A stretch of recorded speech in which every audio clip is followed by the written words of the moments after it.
Good evening, everyone, and thank you so much for joining us tonight at 10 o'clock. I'm Daniela Guzman. Keith is on assignment. We begin with an email tonight from 2018 indicating Houston Police Chief Troy Finner knew about the use of the code to suspend criminal cases because of the lack of personnel. Now, the chief talking with KPRC2 Investigates Mario Diaz about that email, saying, quote, "It's been taken out of context." It's something that I didn't know about, and I definitely didn't remember that. A spirited HPD Chief Troy Finner making his position clear about this 2018 email involving the now infamous suspended lack of personnel code, the focus of a vehicular crimes case involving Houston Police Department leadership. And that's where we find Chief Finner looped in. Now, why is this email from 6 years ago significant?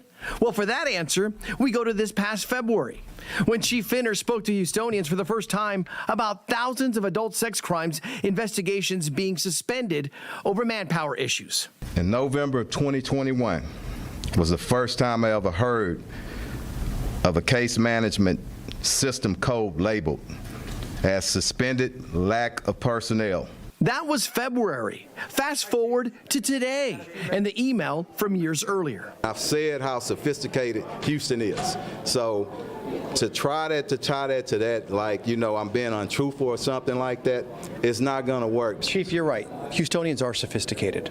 And they're going to look at your comments from February of this year, in which you told Houstonians, I have never heard of this code until November of 2021, and those sophisticated Houstonians will be seeing you responding to an email involving this code 3 years before that. It is what it is. Bottom line for Chief Finner? It's taken out of context. Finner says it's out of context because at the time he was the executive assistant chief over patrol, and he did not have a full understanding of what was going on, even though he was Chief Art Acevedo's right-hand man. Why would I, as executive assistant chief over patrol, I don't know anything about the coding process then. So that term means nothing to me at the time. Chief Finner adds, now, if I go back and look at all your emails, you know, over a 10-year period or whatever the period is, do you think that you will leave something out? Do you think that there's any intent? There is untruthfulness and there's intent, okay? Did anybody was trying to perceive or represent anything? No. Chief Finner sent out a statement this evening telling Houstonians this email is part of the investigation being conducted by HPD Internal Affairs. He also adds that since he had no recollection of the email, it serves as further proof that his department's investigation is independent.